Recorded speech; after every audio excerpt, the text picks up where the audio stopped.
मनकपुर नाम के एक गांव था छोटा सा।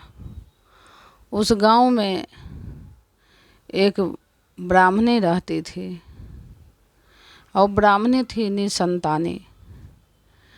निसंतानी थी वो ब्राह्मणी। और उसका हस्बैंड थे वो पूजा पाठ वाले थे। जब ये चैत का नवरात्र आता था, आश्विन का नवरात्र आता था, तो निर्जला व्रत 9 दिन रखते थे उसके पति। न कुछ जल न पानी न फल कुछ नहीं ले रहे थे, निराहार 9 दिन का व्रत रखते थे। ये देख के माँ शेरा वाली बहुत प्रसन्न थी। ये ब्राह्मण तो है बहुत शांत दिमाग का, बहुत श्रद्धा से हमारा पूजा करता है, लगन है इसको हमारे पूजा पाठ में।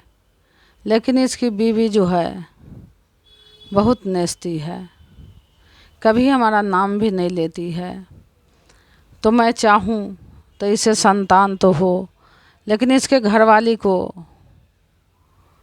देख के पापीपन मुझे मन हटता है। तो माँ को क्रोध भी आता है और माँ को दया आता है। माँ एक ऐसी चीज़ है जो हर नरक को माँ माफ़ कर देती है, क्यों माँ है, जगजननी है। तो एक रोज सपना दिखाए ब्राह्मण को, कहे जे देखो तुम्हारा निष्ठा भाव से मैं प्रसन्न हूँ, लेकिन तुम्हारी घरवाली का आचरण ऐसा है जो मैं देख के दुखी हो जाता हूँ, इसीलिए तुम्हें संतान का प्राप्त नहीं होता है।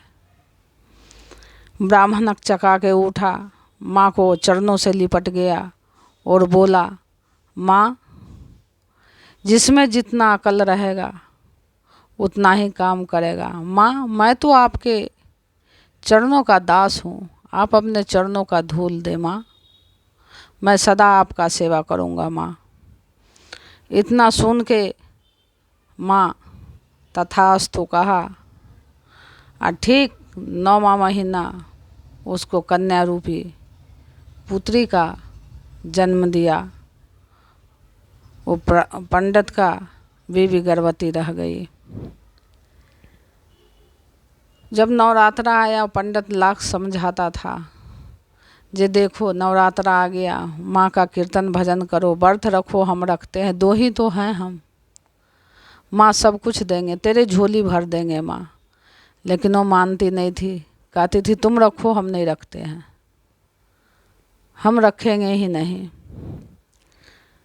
कुछ दिन की बाद उसे एहसास हुआ जो मेरे गर्भ में बच्चे पल रहे हैं।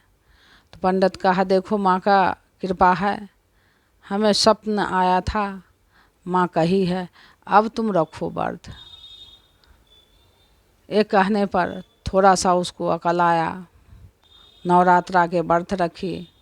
9वें महीना कन्या रूप लड़की को जन्म दी। वो ब्राह्मणी जैसे चंद्रमा बढ़ता था उसी तरीक़ा से उसकी लड़की बढ़ना शुरू करी।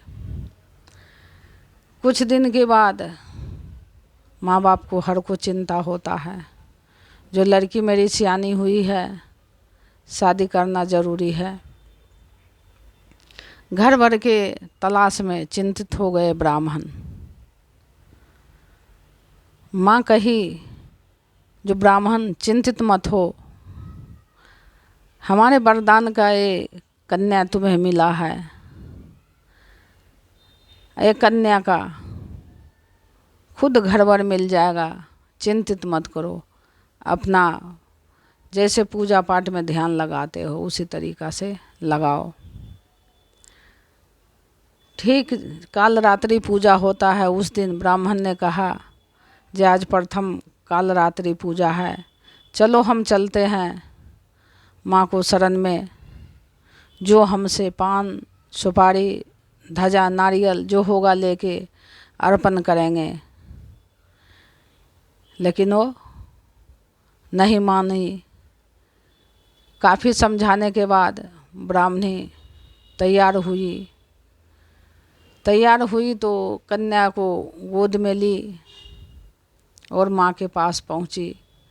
माँ के पास पहुँची, माँ देख के मुस्कुराई, कही अरे मूर्ख, यही चीज़ तुम पहले करती, तेरा गोद बहुत पहले भर चुकता। चलो कोई नहीं, देर आई तंदुरुस्त आई। तो जो माँ के सेवा करते हैं उनको खाली झोली भरता है। तो यहाँ पर 2 लाइन है, सुनिए आप। खाली झोली भर दे मैया, खाली झोली भर दे मैया, आई हूँ तेरे द्वार की मैया शेरा वाली, आई हूँ तेरे द्वार की मैया शेरा वाली। खाली झोली भर दे मैया, खाली झोली भर दे मैया, आई हूँ तेरे द्वार की मैया शेरा वाली। जय हो कि मैया शेरा वाली, जय हो कि मैया लटा वाली, जय हो कि मैया शेरा वाली, जय हो कि मैया शेरा वाली। प्रेम से बोलिए सांचे दरबार की जय, मैया रानी की जय। इसी तरह से माँ शेरा वाली सबको झोली भरे। और प्लीज़ आप लोग फुल वॉच करें और लाइक सब्सक्राइब ज़रूर करें। हैप्पी नवरात्रा।